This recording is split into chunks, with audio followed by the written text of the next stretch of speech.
Hello and welcome to Journeys and Fandom. We're back again. Woo! That's it. See ya. Yep. Yeah, done. It's all over. Oh dear. Oh, I think the fact we're both full of cold and flu and God knows what is not helping either of us. No, I've got concrud, post-con illness, something. Not too bad. Just got the sneezes and the sniffles. Yeah, and I've got some sort of winter flu. It's been lurking for about 3 weeks, and hence I'm wearing a very, very charming shawl. I'm got a very old man today. I noticed that now. When you thought, I thought it was one of those scarves. No, I've gone full blanket. Snood. Yes. Shall we start off with the news? Yeah, we'll have a quick delve into the news, We've been off we? for a whole week, 2 weeks, whenever it was. 2 weeks, yeah, something like that. Oh, Doctor Who trailer was out. Oh, I should mention it's the November 23rd today, isn't it? So it's the 61st birthday of Doctor Who. 61st anniversary, yes. Ooh. Last year it was the start of the specials, wasn't it? Or was it the end of the specials? I can't remember. Start of the specials, and we were so excited. Yeah, and then that first one for hit. about 10 minutes. Yeah. And we weren't excited anymore. Oh, I forgot about that. Those are the days when we all thought it was going to be something great, and it turned out not to be so great. There was so much potential, but yeah. So, yes, Doctor Who. What news do we have? Doctor Who has turned 61. Did you see the trailer for a Christmas episode? Well, the little snippet. I saw there was a snippet, and I went, I don't really want to watch it. I haven't got it queued up. I can't be asked to watch it for all the YouTube nonsense. But essentially, it's got a dinosaur in it again. Stephen Moffat, and it's got the company whose name escapes me, who made the ambulance robots and were in the Doctor Dances, so they're back again. And it's got that Irish woman from something who's in it as his sort of temporary companion, and that's it. That's all you need. Irish woman from something. I love it. Derry Girls. That's it. Derry Girls. Never watched it, so I had no idea what it's about. No, that makes two of us. Right, what have we had in news? Survivor Series. We have a fifth person. I love that because it was. Yeah. I thought, it's going to be Seth Rollins. It's going to be really boring and obvious, and then they swerved us, and I like that. I'd preferred if it had been Brock Lesnar, but CM Punk will do. Yeah, Brock Lesnar has some issues surrounding him still. Yeah, probably a bit too soon. Yes, but CM Punk went, this is good. We like this, and that'll feed into the CM Punk Rollins match at WrestleMania, because that'll be the whole tension between them amped up a level. Yep. Are we who we're betting on actually winning it? It's difficult. It can't. You'd argue that it has to be Roman Reigns, but the other group, it's like where they go afterwards. That's the next thing. Are they going to have a one-on-one Roman Reigns solo Sikoa match before WrestleMania? Probably, to kind of end the bloodline infighting. But then The Rock's got to go into it somewhere. So I think there's going to be. I think Roman Reigns' team might. It's two avenues. Either the Roman Reigns team wins, and then The Rock comes out and aligns himself with the other group, or The Rock interferes and the other group win. That's my prediction. I can't see the win being clean. No. Because if Roman wins it, then you've built up the new bloodline for almost nothing. Correct. Yeah. I think that would be wrong. But if the new guys win it, you're going, well, actually, this is a Roman comeback, so he kind of has to win. Yeah, there's going to be some kind of skullduggery within that. I think The Rock's going to have some kind of influence in it somewhere. Yeah, I think that's a good bet. Talking of wrestling, a perfect segue. Linda McMahon, Education Secretary for America. I can see it now. We can have Steiner maps. Well, she's finally announced her split from Vince, even though apparently that happened like 20 years ago or something like that. Yeah.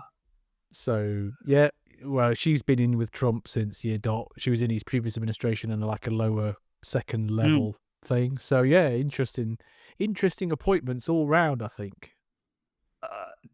I've got to say, bloody Elon Musk in his Oh, Department of Juggling Efficiency, the Doge. I went, oh God, what have you done? It's taking me ages to work out where that's from, and currently going through Harry Potter at home, and it's the Yeah. wizard who we're in book 7 and Dumbledore's died, and Doge was the friend of Dumbledore who Harry meets at the wedding, and he's a Doge, and it's the way Stephen Fry reads it when he does the audiobook, and it's like, oh, Doge, now I know where I've heard that before. God, oh God. But Yeah, yeah, it's fun. It's fun times. it's mental. It's absolutely mental. But the thing is, each appointment gets a bit more insane. well, this is interesting, and this is a political tangent we're gonna go on. So the Matt Yeah. Gaetz thing, I think this is Show. probably the most cleverest, is that a word? The most ingenious plan, and I'm giving full credit for this. So he wanted to test the loyalty of the Republican senators. So he appointed the one person that was loyal to the cause, has been Trump's man since year dot, B, that would wind everybody up. And so they put him in place, knowing full well that all this investigation stuff would start coming out. Probably promised him a job somewhere down the line as something, a podcaster or something. But it's to test the loyalty. So now he knows exactly who's with him and who's against him based on the reactions of the senators in the Senate. Ooh. And then his second choice was far more overqualified for it, far more qualified. Why was she second choice? I don't think she ever was second choice. I think she was first choice. And Gaetz was a knowing pawn in a game to test the loyalty. And it's worked perfectly because now he knows. Yeah, with the whole investigation thing, the fact that as soon as he resigned from Congress, they went, no, don't worry about that. Yeah. And they go, Yeah, but you're about to publish it. Like, so the next week. He, personal gain, gets a job for life because he's like the wormtail, going back to Harry Potter analogy of the group. He's the most loyal. He gets the thing, his investigation goes away, and Trump just sits there and just watches who's for him and who's not. And now he knows exactly who he can trust and who he can't trust. And if I credit them with intelligence, they would do that. And Gaetz is the person that would wind everybody up because he's so vocal and so out there. And yeah, I thought it was a masterstroke. And like when you got Musk on Twitter just going, oh yeah, he's going to be our like hammer of retribution. You go, oh Jesus Christ. Yeah. Well, the thing is, with all of this, and I think this is what people on the left are kind of forgetting. Trump stood up and told them exactly what he was going to do. And all his allies told them exactly what. No one lied. No one like Starmer and his crew came up and said, "Oh, we're not going to raise taxes," and then rose taxes. He stood there and said, "I'm going to appoint this guy as a border czar. I'm going to do this. I'm going to do this." And now he's doing it, and people are getting shocked that he's doing it. He's just telling the truth. He's been telling the truth for like nearly a year. It's like so many appointments. Like Dr. Oz is Medicaid and Medicare, and you're going, really? Okay. He said he was going to do it. He said he was going to do it. And that's RFK Jr. is whatever it is, and you're going, healthcare, yeah. Department of Health. Jeez, works just oh God. Yeah, it's just. I saw some great articles, especially about Musk's new department, that basically said the American government could be gone within a year, because if they gut it the way they're saying they're going to, it physically cannot function. Because I didn't realize this. I've been sort of reading into Musk and seen some interviews, and there was like so many examples of what he did to create efficiency in his businesses. And there's one story I heard the other day where he walked through. It wasn't Twitter; it was somewhere else. It might have been Tesla or something. He walked through the office, and there was a line of interns waiting for the coffee machine. And he stopped and he asked them, "What are you waiting for?" And they still wait for the coffee machine. So he went away. And the next day, he removed all the coffee machines. He said, "Why are they having to stand and wait in a queue, wasting time? They should be working." So he just got rid of all the coffee machines and said, "Bring your own coffee." And efficiency went up because there was no dotting about in the kitchen. And you think, geez, if that's what he does to his own company very slimly, And there was another story where he was asking the Twitter engineers about reducing the server farms. He wasn't going to go from 3 to 1. And he was saying, how long can they do it? It's going to take 4 months. He said, no, you've got 6 weeks. And then he was getting in, I think he was on a private jet or a helicopter or something. It was a private jet. And he's with some of the engineers. And they flippantly said, we could just go and unplug the servers now. That's the only other way to get it faster. And he went, right, turn the jet around. And he flew out to California, got out himself, walked up to the security guard at the server farm and said, well, you know who I am, let me in. And he went and he pulled them all out of and unplugged them himself and just shut it down in one day and put the servers on the plane and drove off. It's bizarre. It's so bizarre, but it's so interesting. I just think it's brilliant. I think it's going to be absolutely mental, because I think the problem you've got is there is always bloat in any government department. Oh yeah, but definitely, But by the same token, if they go in there and literally gut them, or fill them with, for want of a better phrase, yes men and stuff like that, it is just going to break apart horribly. I'm sure there's some bureaucracy they can get rid of, and our government's exactly the same. There'll be stuff in there that's been there. This is, what's the phrase? This is the way we've always done it, so this is what we're always going to do. And I'm sure that then you go in, it's like with the Democrats, you're going, well, okay, this could be a problem. And they go, oh yeah, perhaps he could find the same. No, if you've got an issue with it, stand up against it. Don't just go, or maybe he can find some efficiency. Have a spine, fight about it. Say no. No, they're all still flailing, trying to sort of work out what went wrong nearly a month ago. Well, what I found really interesting is they're now, obviously, because Trump got more votes than any other Republican ever, just to help. But then again, his mandate's not very big. His margin of victory wasn't huge. He got less than half the votes. And you go, but he won. It's irrelevant. So that they're still looking at what was rather than what is coming. Yeah, they're still trying desperately to justify the mess that they're in. And Trump's just pushing forward. And it seems this time the stigma has shifted, because have you seen the Trump dance is now a thing in the States, especially in sport. And you just think that wouldn't happen 2016 or 2020, but now it seems to be, it's mainstream. The whole kind of YMCA dad at a wedding dance.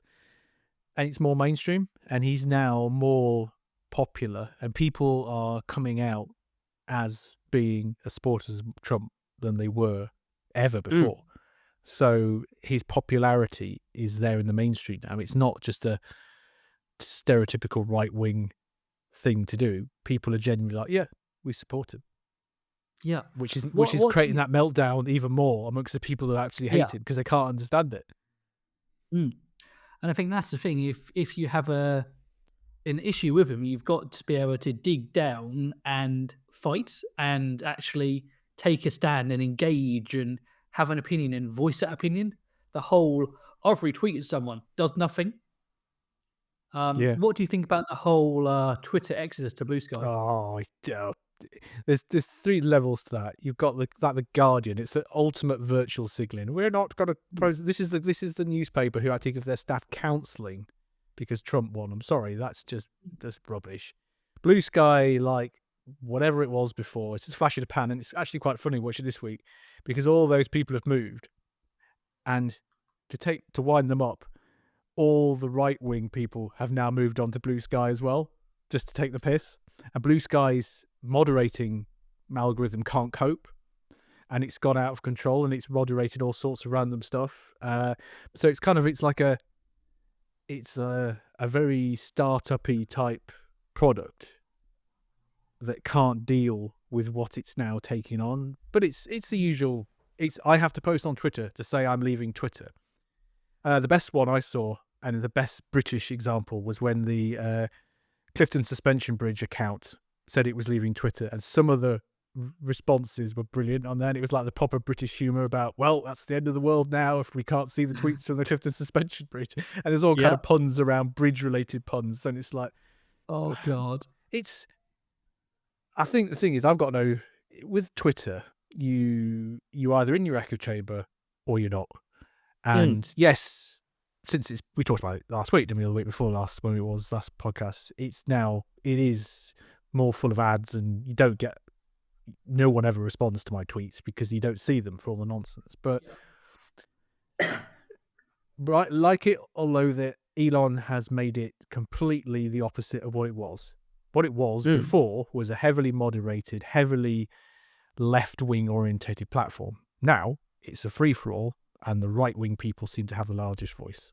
And people leaving to go to another thing just because it's a nicer environment defeats the object. This whole thing about debate. Yeah. I'm going to go somewhere where there's people there that have the same views as me. But in a real kind of polarized society, you should go somewhere that everyone has lots of views. Otherwise, you never hear anything different. And it's flash in the pan. It won't last. But it's annoyed me because some places are just doing it for attention more than anything else. Well, it makes me smile because anyone who posts saying, "Oh, this is my last week because I'm going to Blue Sky," literally every reply is blue tick, blue tick, blue tick, basically saying, "Don't let it all hit you on the way out." Snowflake. And you go, funny. Cool. Mark Hamill's having a bad time though, isn't he? He's on Blue Sky now, but he's not. He's still hasn't recovered from what has happened, and he's not posting now as much as he has in the past, which is just, oh God. It's such an overreaction on so many levels. But no, Twitter is what it is. Like we said, if you're gonna lose, you start your fight on day one. You go, right, cool. We now look forward to 2028. Yeah, and start again. every position, every stance, you reiterate. You go, actually, if this person's a monster, you call it out, rather than going, oh well, actually, I'm so emotionally shocked. Just get on with it. I think this is the problem with the whole echo chamber and the safe space and all that. You just go, if you want to have a fight with someone, have a fight with them, but and convince them of your argument. Don't just go, oh well, the haven't got much of a mandate. It wasn't as big a victory as you thought it was. It doesn't matter. He won. It's irrelevant. Yeah. So now you need to do the next fight. Yeah. Because otherwise, you're just going to be so on the back foot. And it's like with all these appointments, you're going, well, half these people are monsters. You might want to deal with that. Yeah. The funny thing last night was Comcast are now selling MSNBC, which is the most left-wing. Yes. And there's a beautiful tweet by Don Jr. who tagged Elon and said, hey Elon, I've got a really crazy idea. And Elon responding says, I wonder how much they're asking for it. And now everyone's been tweeting MXNBC, because it would be the ultimate irony if the most right-wing group of people bought the most left-wing news station and just twisted it. Oh, I don't know. American TV news is just funny anyway, because it's like left or right. And I wish we had that. We do have that here. The GB News is obviously right. The BBC tries to be, or has to be impartial, but it's left. It's like if you could take the chains off the wheel, it'd just go left straight away. But we don't have anything like that over here. It always makes me chuckle when you kind of see the Fox News. You got Sky that's always a bit right. You got GMB. GB News defo is. Yeah, that is definitely right. Yeah. Have we got a proper left leaning? A proper left? No, not really. I think Channel 4? I don't know. Yeah, Channel 4 kind of sort of. It's in the. Yeah, I suppose it is left. It's more left than right here, definitely, and I think that's why GB News is kind of stands out, because we don't have anything like that. Sky News is kind of a little bit right.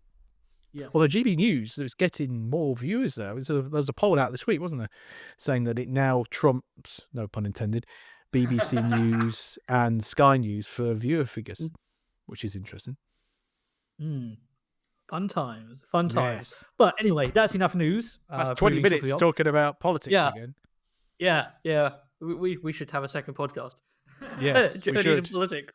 But yes, let's talk about what we actually want to talk about, which was Winter, LFCC, and Tim's adventures in London, meeting Millie and Ncuti and queuing some more. God, right. And queuing some more. Where do we start with this? At the beginning. How was your journey? The journey was good. Train was a bit late, but as the stress of thinking the train's late turned out to be minor compared to the stress of everything else. So, well, I will put this in context. I was trying to think about this today, a convention goer since before I met you. So I would say about 2007. Yeah. And I have survived the Stanley Gate of 2014. I had to go look up the date of that because I was thinking, when was that? Yeah. And also the photos haven't arrived from the printer chaos that was 2011, if you remember that one. I do. Yes. So I realize I am out of practice. So had took some naive, not missing, what's the word? I naively thought things would be a certain way and they weren't. So I went in prepared, but not as prepared as I should have been in hindsight. But that is because I'm Tim. that's because I'm out of practice and don't go to winter conventions for a reason. And that was it. So that was kind of it. I was prepped, but I wasn't prepped enough as I should have been.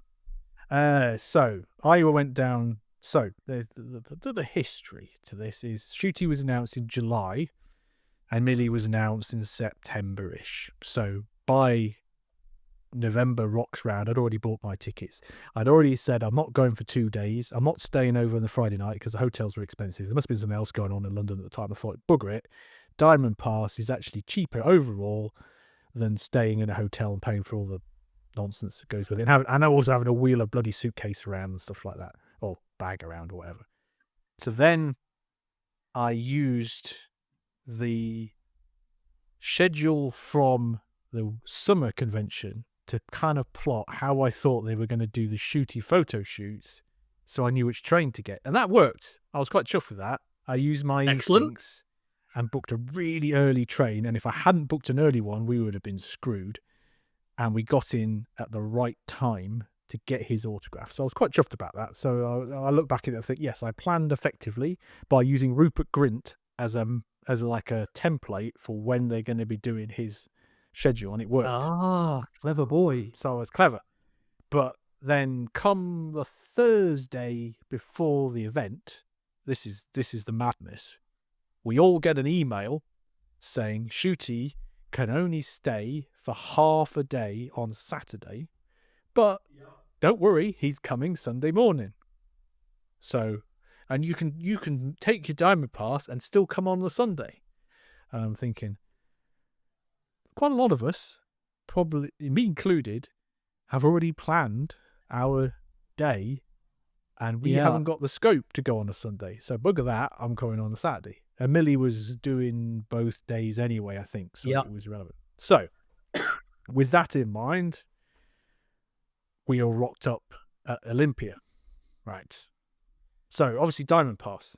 Did you ever done a Diamond Pass? Probably was that before? Was that they still didn't a thing? exist. I think they were coming in as I was going out. I had gold passes, which were posted to you, so you had them in advance. I'm coming to that. Yeah, I know where this is going. And I did a lot of it on press pass, so of course, back in the day, I was immune to all the queues. So gold passes in the old days got you faster entry, or was that something? Oh no, that got you to the front of the queue. Early entry and queue jump. Yeah, so they don't do early entry at all now. They didn't do it in the summer. I remember when we went in the summer, so that's gone. So you basically you got a ticket, you just turn up opens at 9. There's no early entry. You just get in. And the Diamond Passes are on top of your entry, which gets you to the front of the queue before the virtual queue tickets. But there was also a Gold Pass thing, and I can't remember which you could pay extra for, get in early and get other things as well. But that was really expensive on top of the expense of that. I have a prop. Diamond Pass. Very clever. I have to admit, they have, if you can see that, a little photo icon and a little autograph icon in the bottom corners. For the benefit of people listening, it's like a little card, and then once you get your autograph or your photo, they hole punch it so you can't go around again. I thought that was quite clever. Very clever, yeah. Because I was wondering how they were going to be able to validate it in the autograph queues And I Yeah. thought that was quite a nifty way of doing Oh, it. yes, because the gold pass didn't include your autograph. You just jumped the queue. Yeah, so So you it was still had always to, money for nothing, effectively. yeah, it Whereas just the got you diamond pass, in. you get loads of things. Yeah, yeah, yeah, yeah. Yeah, Cool. so yeah, so the first thing was you didn't. So it's Olympia. So you've been to Olympia before. So you come off the tube, and then you literally right at the building. The entrance this time was round the back. So thankfully, I'd been to Olympia many years ago for a work event, so I kind of knew where it was. You just followed the crowd anyway, but it's like a smaller entrance that goes around the back. Now, my spider sense should have been tingling at this point. Why are they taking us in through a smaller entrance? You see, I was still visualizing it would be the same setup as the one in the summer that we went to this year, but it wasn't. It was smaller, but I didn't realize that until it was too late. So we were already in there, exactly what was going on, because you know they have like the youth authors event that's kind of tagged on. Yeah, yeah. Yeah, that was there, but that was upstairs. Now in the summer, all the signings were upstairs. So in my naivety, I was going in expecting all the signings to be upstairs, but it wasn't. It was downstairs where all the traders were. Come to that in a minute. You could Oh, probably God. see the problem already. But I was kind of going in, going, right, got to go upstairs because that's where Rupert Grint Yep. was. This is where that was. I was kind of all focused Yep. on that. Yeah, No, you it's planned it downstairs. in your head, and then reality Yeah. came and smacked you in the face. Uh, Yeah. So yeah, you go in. What again made me chuckle was there was a bloke sat at a table, member of the staff, with a big box of something going through it. And so the event staff didn't know what was going on. They were just showing people in. So everybody was queuing at his table. And then he just had to stand up every so often and shout, I haven't got any passes. You need to go through there. Why are you sat right by the door, distracting everybody? Because everyone's going, I need a pass, I need a pass. That's what's going through my head. Yeah. Yeah, yeah, yeah. So anyway, so we get there, and I'd already looked at the schedule. We had about an hour of Ncuti's signing time before the photos started. So we were cutting it fine because the train was a bit Yeah. late. Tube was all Yeah. right, but I thought an hour, yeah, we can do this. Get in, kind of go through into where the waiting hall thing. As you know, you do your sneaky queue. We get to, there's like a fork in the road, so to speak, and a bloke standing there. And I said, where do you pick up your dime passes? And he sort of points over his shoulder to a desk, and there's 3 people stood at the desk. And he said, oh yeah, you pick them up from there. And then I see the queue for it. And he said, oh yeah, you don't have to go and get your QR code scanned. You can do that afterwards. You can go in the queue first, you see. I thought, okay. So I walked out of one queue and into the other one. And we were stood there. Oh, it felt like ages, but it must have been about 10 minutes because I was messaging you at that point, ranting. Yeah. So yeah. this is the first thing. I've never done Dime Pass before. I cannot understand in this day and age why they can't have posted them out. The only reason I can think they did it was to save money. Because they're obviously subcontracting the tickets because you do it through Eventbrite these days. Back in the day when we used to do it, you used to get the ticket in the post, and now they're doing it through Eventbrite. So you had the QR code on your phone anyway.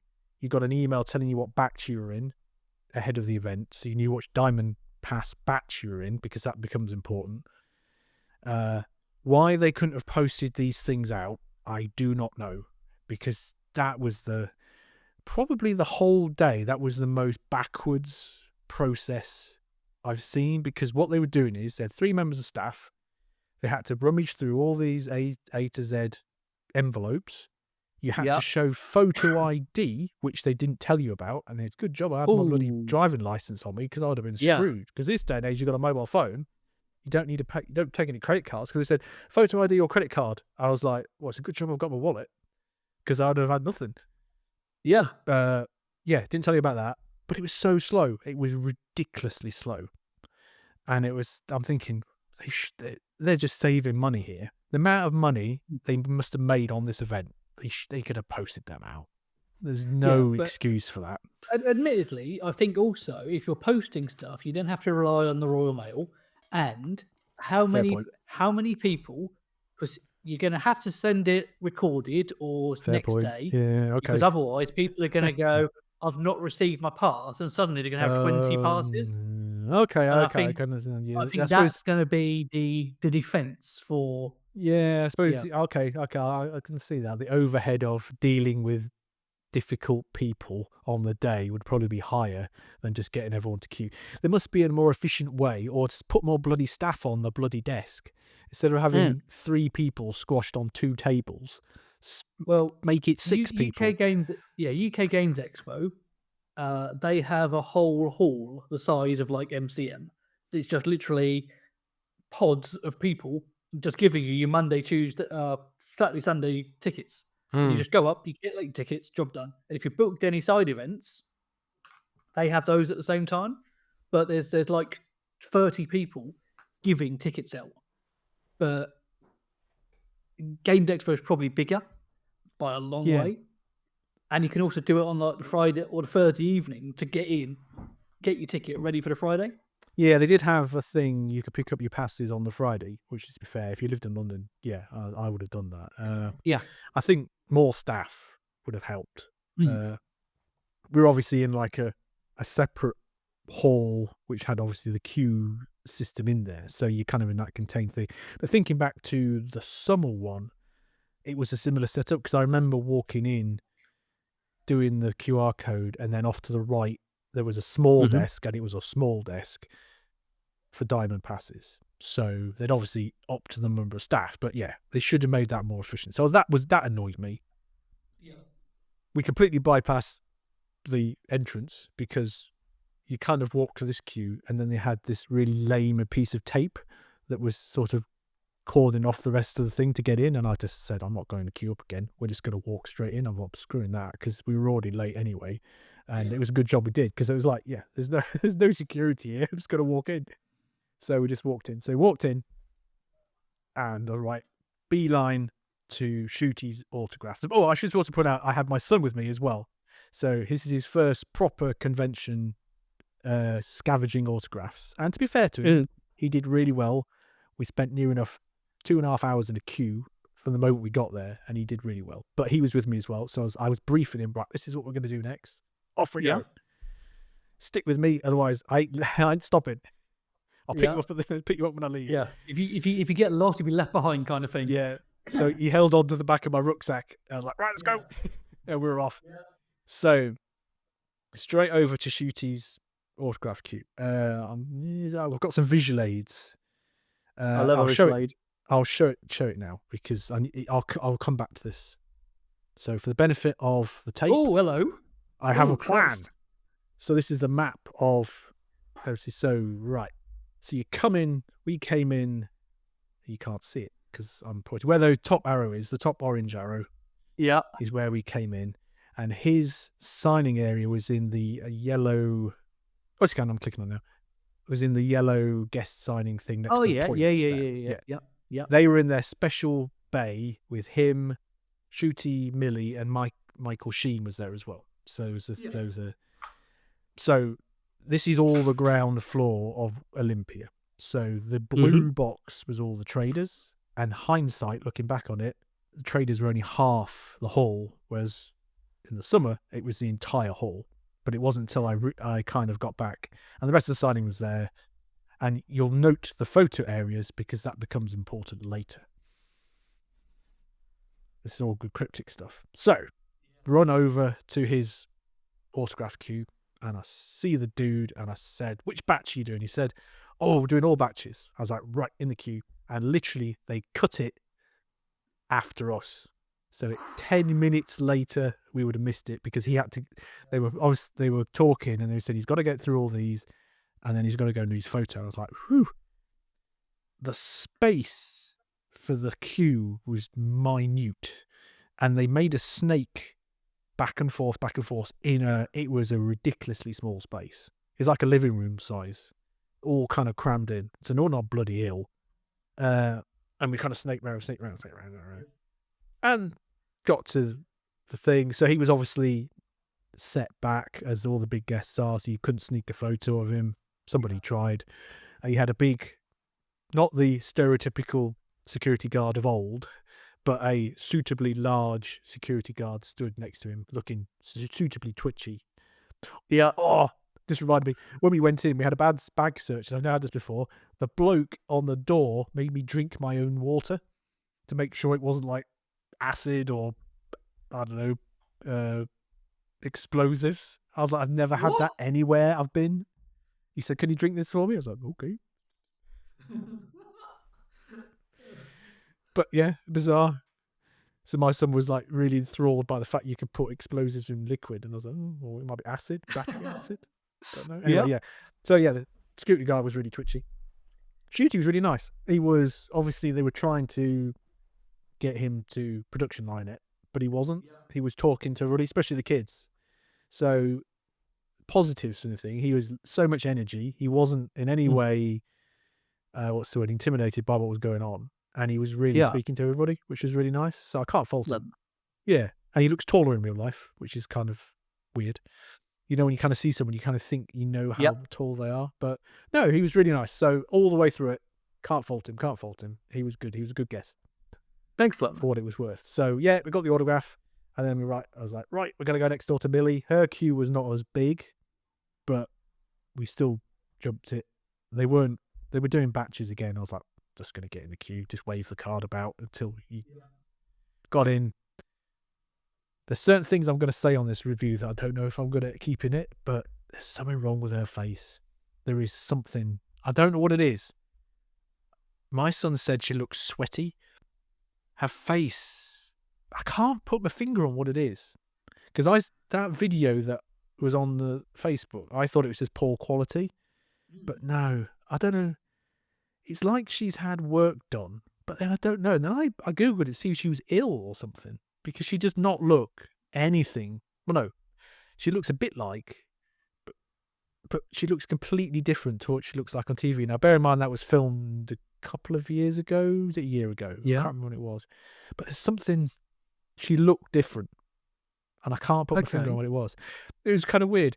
From a distance, this is 73 yard style thing, she looks okay. But as you get closer to her, it's like her face goes all blurry and it just looks weird. And I don't know what it is. Even on the photos that you see of her at the event, she looks completely different. And I don't know what it is. I really don't know what it is. She's not like lost weight, because she kind of looks the same, but her face looks oddly different. Part of me is thinking, is this being a young woman in the media industry, and has she had work done that hasn't quite worked because of the joy of being a young woman in the media? I don't know. It's odd. It was odd, but she doesn't look the same as what she looks like in that series, definitely. It'd be interesting to see what she looks like in the new series, because that was filmed, this year. So if she looks different on screen, you can probably age it as to when she had a...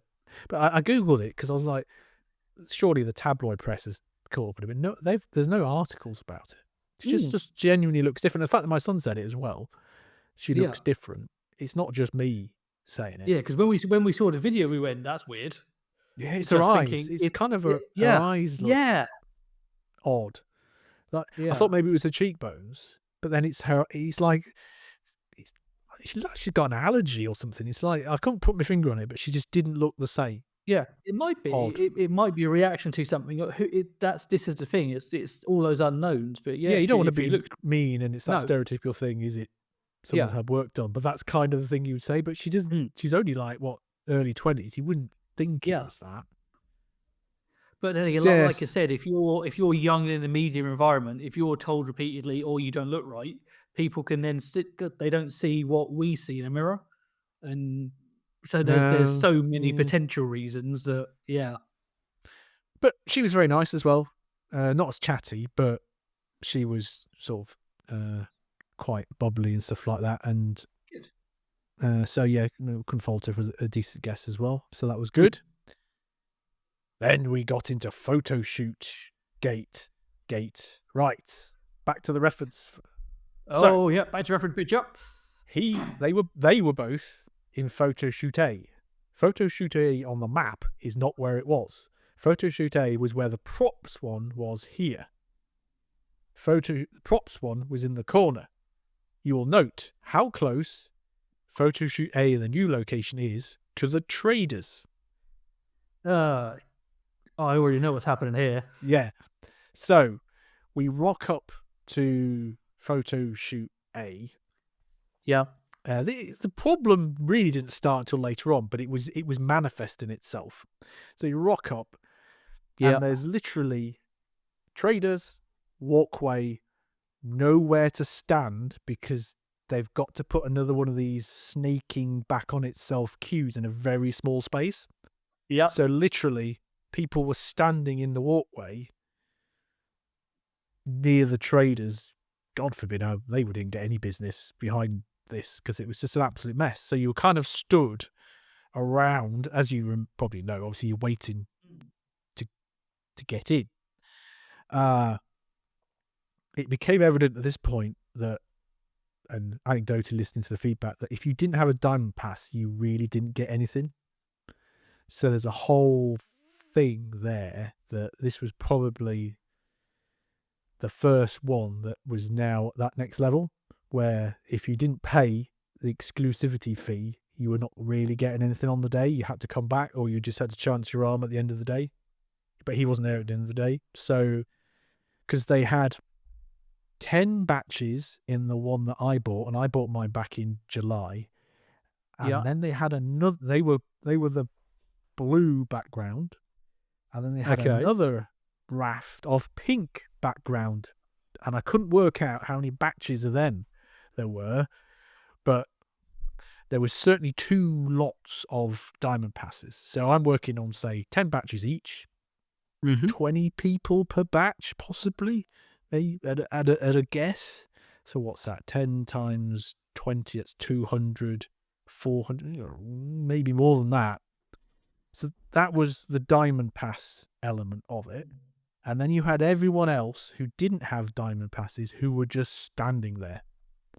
And to be fair, there were 2 really good members of the crew who were for managing the situation as best they could. Because you know what it's like. Yeah. Sometimes you get the mealy-mouthed crew member who can't say boo to a goose. These guys were good because you had one guy who was a 6-foot-something Scotsman in a kilt who was standing on a chair shouting instructions at people, which is really funny at one point because he shouted something and then there's this muffled voice from some of the crowd that just went, "Freedom!"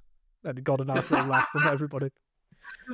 And another guy who, again, was not on a chair, but he was walking up and down the line, shouting and telling people who was being seen, what they were seeing. And what they were saying was, if you haven't got this diamond pass, or if you haven't got this pass, go away and come back Yeah. in Because an that's what we hour. used to have in the old days, because your photo would have a number on it, and they would say, Yeah. we are serving up to number 10, up to number 50, up to number 100. It was kind of So, like, same principle, that.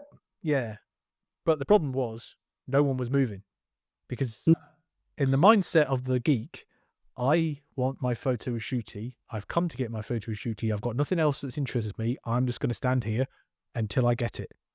So that group of people didn't move. So we kind of, I can't remember the series of events because it kind of blurred a bit, but we got in the queue and we waited and we went down the queue. I'll come to my second visual aid in a minute because the shooty thing, we got in the queue, we waited and we waited and we snaked around itself and it snaked around itself. And all the while these guys are shouting and sort of giving out that information, but no one was budging. And you could tell no one was budging because the amount of people behind the people that were there at the start was getting bigger. Keep growing, Yeah.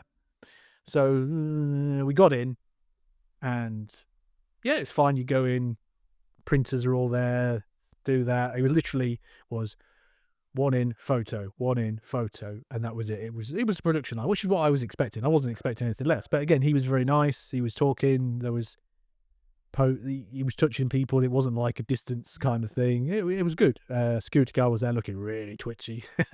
I did chuckle at one point because I could see him going. As like people were posing with if you're walking in and people are hugging and all sorts, he's going, no. But no, that was good. And we got 2 really good photos. I was really chuffed with it. Excellent. And he was really nice again. It's hello, and he's like hello again, and he was just because it was only a short time between the 2 bits. So for us, he remembered us, which I thought was quite good. So that experience, it wasn't great, but it was okay. It was the photo with Millie where I could see the problems. So that happened. We went off and did our thing, and the Millie photo shoot was due to start about 20 past 12, and I could see a problem when I left because I looked at the amount of people. So there was 3 photo shoots. There was Ncuti's photo shoot, the duo, which was both of them, and then her one came after. So there was 3 in a row. And I looked at it and went, they've got to turn this round in. I think it was about less than an hour. They had to finish the shooties plus anyone else who wasn't a diamond pass, which I think they did do some, then do the duos and start hers. And I thought, don't know how I feel about this. But we went off. It's going to be tight. Yeah. And we came back, and this is where it starts to fall apart. So we return. I think it was about 15 minutes before. I thought I'll get there early because obviously it'd be good to get an understanding of what's going on. So we were stood at the front of that kind of waiting bit. Yeah. With a lot of people who were obviously doing the same thing. So the duo photo was still going on. And apparently, from what I was hearing, it was delayed start. And I thought, fair enough, I can understand that. And then we're waiting and waiting. And people just get we were at the front now. So the crowd behind you is slowly building absorbing up the rest of the building. Yeah. And this sort of snaked queue area has kind of cleared a little bit. And they then start calling in batches, which is the first time I've actually heard it happen really properly. Right, batch 1, blue background, in you go. We're batch 4 for this one. So I thought, okay, fair enough. This isn't going to take very long. It took a long time. We got to about batch 3, and then it all fell apart. Right, I need to show the second visual. Yeah. So this is a photo actually of the shooty queue, but it demonstrates the same thing. So I'm going to draw on this one. So just bear with me. So where are we? Hang on, let's get. Oh no, where need to? I am. There's me. Hey! So this is shooty, but it gives you an example of what I'm talking about. You look really happy in that photo. Oh, good God! So this was when I was in a good mood. Yeah. So these pillars kind of represent where the queue starts. Right. So that is kind of the boundary. There's the traders. This is because it wasn't as busy before. So you've got the traders there. There's your walkway. This guy in the blue, there's the guy in the red. They were the really good members of staff. Yeah. And they're fighting for the lives at this point. The queue compound is this bit here. So it's Snake. There's me facing that way. Then he went round, then he went round, they went round. And eventually you went in kind of up here, about there. Yeah. So imagine it's a little bit more busier because obviously it's later in the day. Yeah. This bit was just rammed. So we were stood sort of, I changed my colour. This is for the Millie thing. So we were stood around about here at the front. Yeah. And they were starting to fill this bit in, but there was lots of gaps. And I couldn't work out what was going on. And then something new happened. So I didn't know, and this is where I might get controversial, and I don't mean to be controversial, is showmasters do a new thing called extra help. So anyone who has disability or has problems queuing or problems in crowded spaces can apply yearly to get extra help at conventions. You have to kind of prove that you're disabled. I looked it up on the train on the way home because I was interested. But you have to provide proof of that kind of thing. Which is fair enough, and I think it's a good idea. Yeah. And you get a wristband. You make yourself, when you go in, you get your wristband. Make yourself you still known, have to buy. You still have to buy a ticket, and you have to buy a diamond pass. And they let those category of people go in before everyone else, which again, I can understand. I didn't really notice it, Ncuti. I think it's because we were knee deep in this queue by now. Yeah. But we were at the front here, and what they did was they started calling anyone who needed extra help. Please come forward. Can you see the problem if you are in a wheelchair and you're somewhere up here? There's no way in hell. Yes, they had no provision to queue these group of people in any way, shape, or form. So what they were doing, they were creating, change my colour because I'm doing a different colour now, a secondary queue here for. Oh, Jesus. Yeah. So we were stood here, and they were Yeah. creating a secondary queue here of people who range from a guy who was blind, who was stood near us, multiple people in wheelchairs, people who didn't like queuing, and they were trying to get them into this small area here. Now, I didn't see what happened with the Ncuti thing because I think we were already in by then. Yeah. But it caused chaos because what they were doing, they were calling for these people. So everyone stood at the back who didn't hear what was going on. When people started to move forward, we're all moving forward. Push forwards. Yeah. So me and my son was stood on the front row constantly, and he was getting pushed by loads of adult people who should know better. Mm. And these guys, bless them, the staff were trying to deal with this pushing that was going, and they were saying, "Oh no, everyone get back, everyone get back." So people were getting really sort of pissed off because they didn't know what was going on. Meanwhile, bless all these people who had problems in the queue were trying to get into this small space here. Plus, this is the exit. This is the only exit from the photo shoot queue. So people were coming out of this gap while these people were coming. Yeah. Yes. Oh, Jesus. And then they had people here who were with wheelchairs who were trying to get through but couldn't because they were just, Yeah. So, just looking at that photo, my inner health and safety fire marshal is going insane. I was thinking of you at that point because it was this constant flow of back and forth. And then you had just the sort of sheer number of people trying to get up and down here because the whole area was right near the entrance. It was literally, if I stood where I am there, I can see the entrance as I'm stood there. I'm looking at it.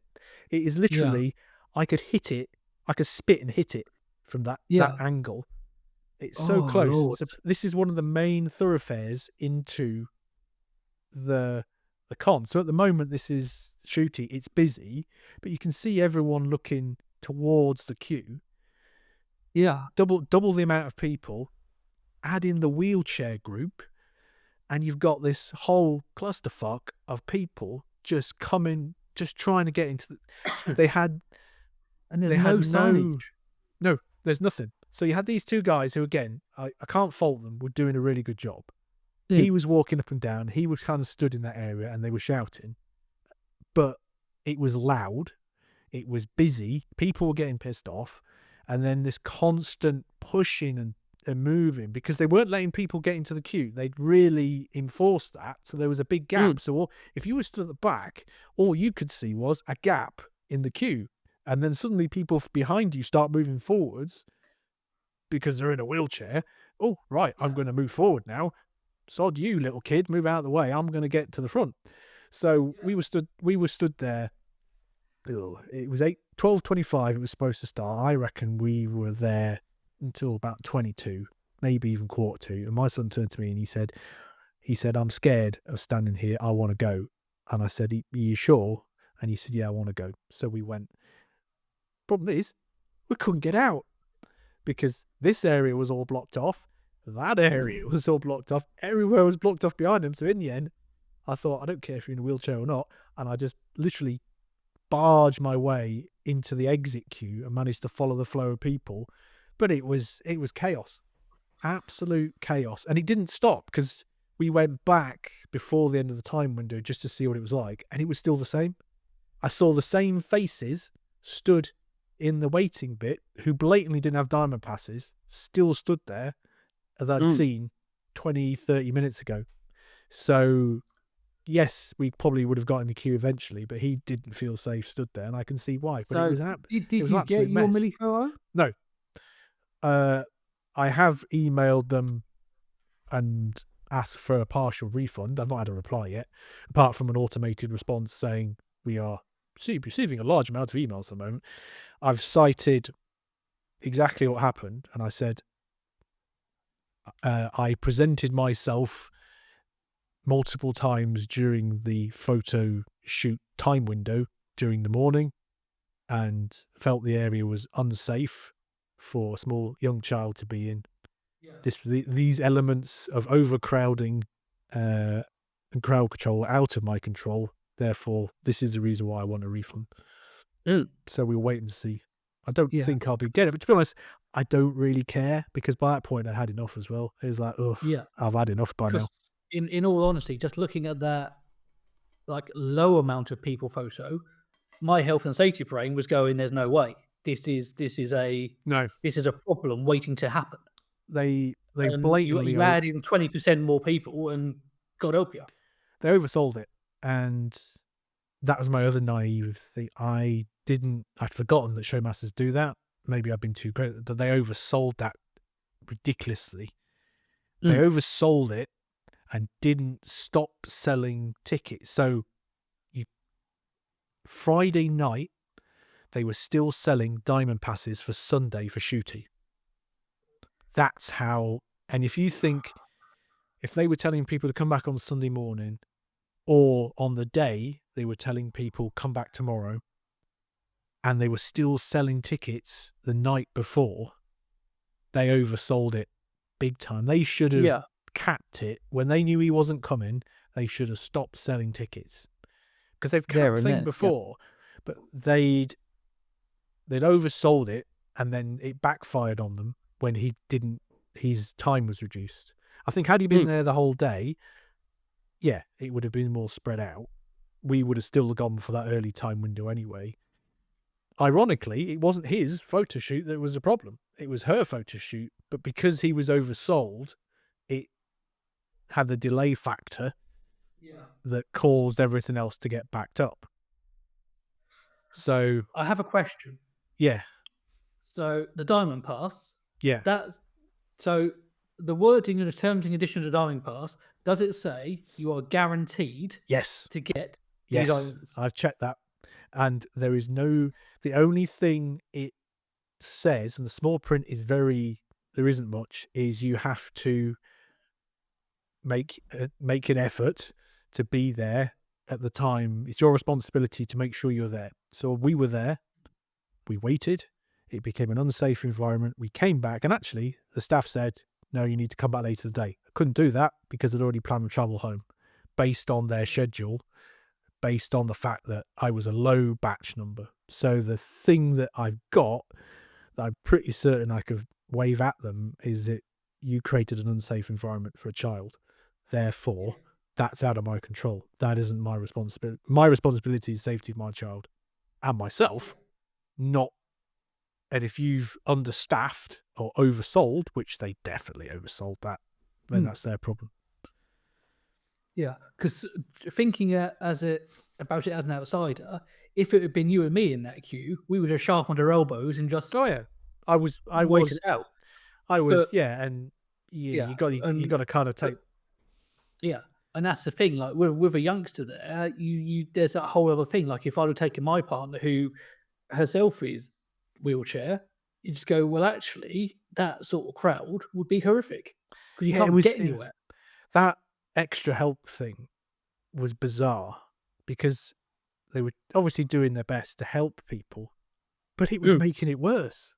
And that's what I kind of was watching this thing unfold, and I'm standing there as this blind guy is trying to get through a throng of people. And bless them, the staff were doing their best, and I'm not faulting the two guys there because they did a really good job. But they couldn't handhold every single person to that space. And there were people in wheelchairs, all shapes and sizes of wheelchairs, not just your standard stuff. Yeah. Trying to get through into that small gap to try and get into the only entrance they had into that photo shoot thing. And it was, I kind of stood there and went, this is so badly managed. This really was Yeah. badly managed. You almost need like a rank of staff with a probably like 2 meter gap between them just to hold the tide of people back. Because otherwise, you end up with this human tsunami, and especially when you've got traders the other side of the walkway, Yeah, they were you all, need space. and then we went to a trade a little bit further down, opposite Shooty's autograph queue, and actually bought something from them. And while we stood Mhm. there, they make really cool uh, custom Pokemon cards. Like she does like artwork, really cool little things. And while we stood there, the mass of people, a guy turned around with his backpack and knocked all their cards over. And I was like, oh, Risa, I was helping to pick them up. She said, yeah, it's happened loads of times today. And I said, oh, it's because it's Shooty. She said, yeah, it's the first time we've been to one of these things. She said, probably won't come again. I said, I've seen it worse, but it's pretty bad today. Yeah, and I think that's almost a thing. Like if you're a trader going for the first time, you have an expectation. There is a assumption that you'll be given a space that is accessible and is safe and all this stuff. And actually, for you to be opposite duty, it's fantastic because you're going to get Yeah, walked by traffic by the ton, but no one's going to care you're there. And you're just going to get absorbed by this mass of people. yeah, it was, Because I've yeah, had it before where I've been events as a trader, and suddenly you go, "Oh, I'm next to a popular beat," and you go, "Ah, I know exactly what's going to happen in about 10 minutes. I now need to position myself to protect my stand because otherwise it's going to be absorbed by people." yeah, and that's genuinely what Yeah, was happening. That whole area from that photo shoot on that photo all the way down was just a mass of people because it was their signing area, their photo shoot area. Plus, it was photo shoot A. I think Michael Sheen was also in there as well. So that yeah, whole, the other guests were all the way down the other end of the thing in a big space, and there mm, was just like queues for various. Like Natalie Dormer was there, and she was quite popular, obviously, but not to that thing. Now, I think the reason why is they had it was a travel time. They had to get him from A to B really quickly. So putting him next to a photo shoot thing made sense. But it's I'm sure that I'm not an expert, but the queue space was so bloody small. They must yeah, have known how many people were coming, and they definitely oversold that. yeah. Absolutely.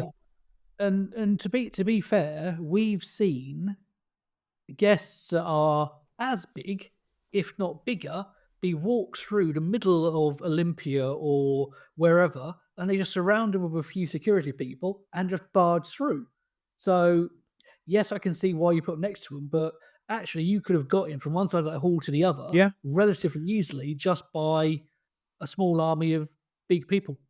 yeah. They could have just had even like a dedicated photo shoot area just for them, Yeah, stuck it on the other side of the hall, and just had that whole bit fenced off in yeah, some respects. Because I think actually, if they put a fence there, like one of those the metal barrier things, it probably would have been better than having this sort of makeshift sort of invisible wall that wasn't really a wall.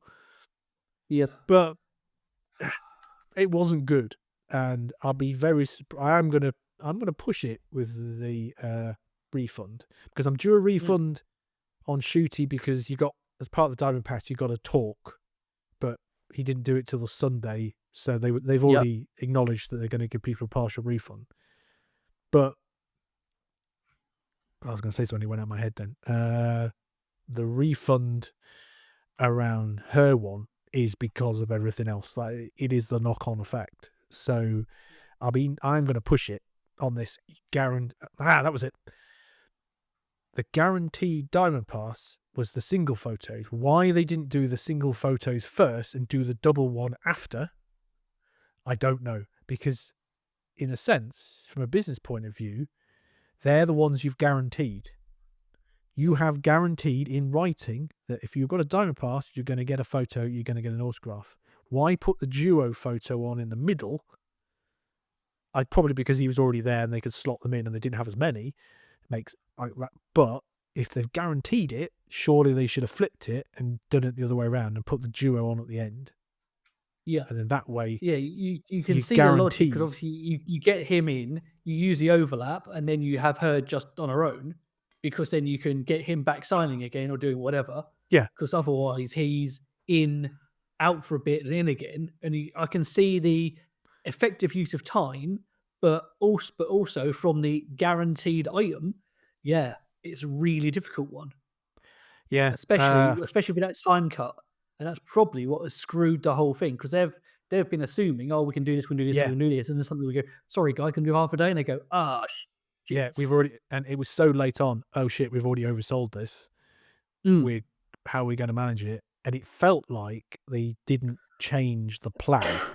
It felt mm, like they didn't think, shit, we've oversold this now. We've got to get through these many people. One of the statements on, I can't remember, on Facebook, they said that when someone complained about the schedule before the event, someone said, the schedule has been created based on the amount of people coming to make sure everyone gets what they've paid for. Now, nothing happened that slowed that down. There was no power failure, no fire alarm, no nothing. They mm. just didn't get through all the people they were going to get through. I had a look on Twitter. There's a few anecdotal things that people who had VQ tickets, remember them, were told to come back the next day. Some people did, Yeah. and did get it. Some people, pushed to right to the end of the day to get stuff. Twitter. There was something happened with Millie during her photo. She got touched up by someone, which is like, fuck's sake. And so she stopped doing hugs after a certain thing, and it's like, for God's sake. I feel it Yeah, that we've had that before, haven't we? With that guests. pisses. I'm sorry, Yeah, I'm gonna have a rant. That pisses the hell out of me because yeah, actually, I'm sorry, people, but have some bloody respect if you're, yes, you're paying to see this person, but they're a human being. Have some bloody respect for them because otherwise, she now won't do an event again because of that experience. and it ruins it for So everyone else. one arsehole has ruined it for everybody. The thing is, as well, and I don't know what happened and how it happened, but it's not as if they were stood on their own in an empty thing. They had like at least 24 people stood in front of them. So someone has I'll say the balls is the wrong word, but has the gumption to do that in front of so many witnesses. It's Yeah, just like, what even yeah, possesses you to do that in the first place? But yeah, so because they're an arsehole. Yeah, in that caused apparently some eruption. I don't know what time that happened, but it was during the yeah. afternoon, I think. And But the problem is, depending on what has happened and how she's then feeling, that can slow things down, stop things, reset things, the well, whole yeah, works. You're going, and actually, the action of one person has ruined it for everyone else, and that yeah, person should yeah, be banned from every event till the end of time. yeah. So that wasn't good. So that's not her fault or stuff like that. So No. I think that was all my thoughts from it. Yeah, interesting. Would I do it? I think the one thing I took away from it is this the start of diamond passes becoming the norm for guests. I think it is. I think this is going to price people out because they must have made.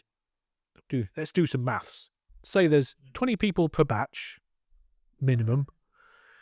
Say they had 20 batches. So what's that? 10 times 200 is what's that? 4,000 times by God. This is how much I actually paid for these. I think it was £295.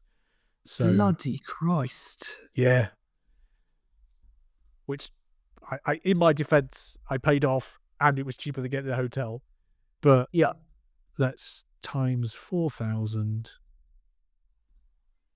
What's that? 100, oh God, one, two, three, 1,180,000 pounds just from the diamond passes for them. If that's the number of people there was, let's say £1,000,000, give or take. He was not his fee could not have been that much. Her fee could Yeah. not have been. That was just him. That was just Ncuti. So I think hers was cheaper. I can't remember who it was. Hers was cheaper than Yeah, that. and But that's the thing. a If million you quid. say his fee was 100 grand, 50 grand, They've that's a drop in the they've water compared to that income. yeah, they've oversold that. They milked that to the nth Mm. degree. And I don't know if I think there's lots of things. Diamond passes, I think, are going to become the norm. I'm trying to think of an example of where something was like exclusive and now it's the norm. There's something in Well, other the life. old gold pass back in my day, I think were they 125 or 195. They were one or the other, and you got nothing with it. But I remember they also said, obviously, for the entry, you didn't have to buy your entry ticket. I still think diamond passes should give you entry into the event, No, because how and do that's you it. They get didn't. your We had to guaranteed pay. autograph? Yeah, I can't remember. I think it was like 20 odd quid to get in, and that was yeah. just But, standard. So but how do you get your guaranteed autograph if they won't let you in the door? yeah, I think this is going to price people out of the market. Those day trippers, which I've now become, whereas before we used to go for like Friday, Saturday, Sunday, and go home on the Monday. Can't afford that these days. And actually, this was still cheaper than doing that. But it'll price out the day trippers. It'll price out potentially families. Now, Uh, I have a thought experiment for when you finished. ooh. I think this is the start of diamond passes becoming the norm. So I think prediction time within the next couple of years, buying autograph tickets for big guests will become a thing of the past, and you'll have to buy a diamond pass. There might be different levels, autograph and photo shoot, or just autograph, but I think you're going to have to pay in advance. And there'll be I think there's going to be something where it will become the norm that you have to get them, otherwise you're not going to get to see them. I think that's it. I think gone are the days where you could chance it on the day, where you Mm. used to run in, didn't you, early to get your little raffle Yep. ticket. I think that's gone. Really do Yep. think that's gone. So my thought experiment for us. So when Tennant first did LFCC, Oh yeah, you went to see that, didn't you? Yeah, yeah. That really hot 35, October. I remember that. Yeah, yep, 35 quid that cost me to get his autograph. £35. Yep, Jesus. his autograph was, I think his autograph was 30, and I think the photo shoot was about 35. What? Yeah. So, and he had his own little bit which was protected. He spent time and he got through them. Um, and I'm just thinking there was no diamond pass back then. No, So that what was. has changed? So are guests now more expensive? Are conventions more of a thing? Because Tennant at the height of his fame in Who, I've got his photograph and autograph for basically 70 quid. Whereas Chewy, you've just paid 295 for the same thing. Yeah, don't Now I remember can it. accept inflation, but by the same vein, you go, that to me, something feels wrong. And there was no issue getting him from stand to photographs to anything. It just seemed more effective. Now, I might be having rose tinted spectacles because, of course, I do, because I'm old now. But are events busier? Has the quality of event management gone down? Or are they now just price gouging people because they can? I'm I was trying to look while you were talking. Do you remember when Matt Smith was first announced with Star Fury and people were in uproar? Was it 60 quid? So I can't find it online. Obviously, it was like many, many years ago, 2013. I'm trying to remember. I remember the hoo-ha over that, Mm. and that was, yeah. I think it's price gouging. I'll tell you why. Because this year, apart from post-COVID in 22, was the first time I've been to LFCC proper.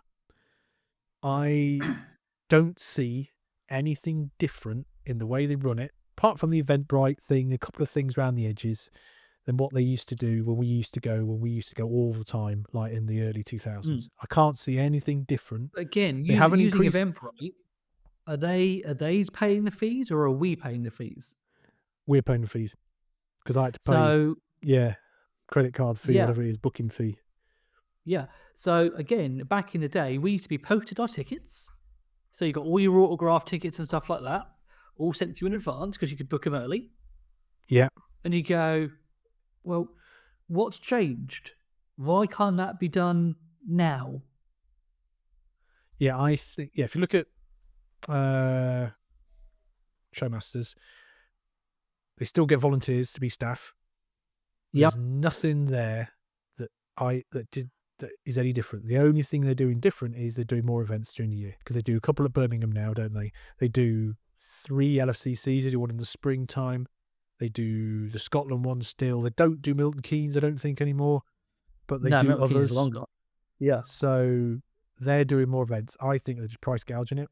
I think the demand was there, and suckers like me paid the money. What?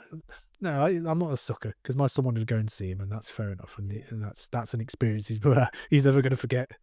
To be fair, he enjoyed it all in all. But yeah, suckers like me paid the money, but they're price gouging it.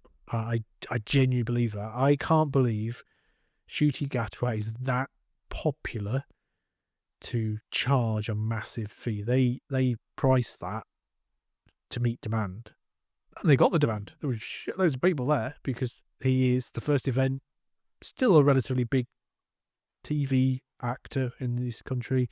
It's a collector's market, because if you want the set...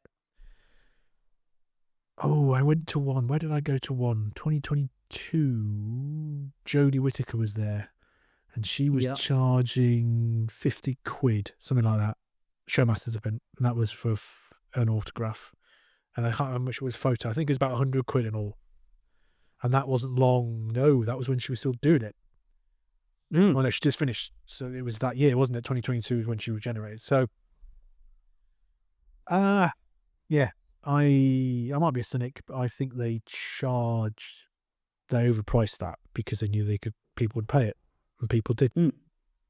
Yeah, because that's the thing. If you suddenly make every guest a diamond pass, I think it'd be the major ones, or all of the major ones, and suddenly, so when I went, okay, I need 5 major guests, so I went, screw it, I'll buy them a gold ticket. That's 200 quid, 195 quid, and then I'm going to pay like 25 to 30 quid for those guests to get the autograph and the photograph. So like 50 to 60 quid a guest. So you go, well, that's a few hundred quid for the weekend. But suddenly, if each one's now a diamond pass at a couple hundred quid each, you go, that's now £1,000 plus weekend, where it used to be a 500 quid weekend. And I don't feel like I'm getting anything more for it. No, I wouldn't do this again anytime soon, just because of the experience of being treated like cattle. And I'd be interested. It all hinges on how they respond to the refund. If they are dismissive and don't even enter into a conversation with me, depending on what mood I'm in, I might push it. So there we go. So I'll keep you posted on whether I get a refund. Yeah, we shall see, and how much it is for the talk. Can't imagine it much, but I'll be interested to see what their response is if they say no. Because I don't think I could. I'm not going. It's not like a legal challenge, but I could probably make it one, because I've got the photographic evidence. That's the thing. It's not a he said, or the lack of photographic evidence. Yeah. It's not a he said, she said. I can actually show the fact. Yeah, because I'm gonna have to show them the little card I've got to show that it hasn't been stamped. So I realised that the other day, that I didn't send a photograph of that to prove that we didn't get it done. But we'll see. Yeah. Well, on that note, we've been rambling for what feels like forever. Yeah. Yeah. Cool. When are we going to next be back? Christmas? Probably will be about Christmas. Not that far off, is it? Yeah, unless the world ends in between and something crops up to bring us out of our caves. Unless I get my refund. Yes. Yeah. Yeah, we'll probably figure something, but if not, Christmas. Yeah, cool. Yeah, that sounds right to me. Cool. Well, on that interesting note, we'll call it a day. Okay, cheerio. Ta-ta for now. Bye.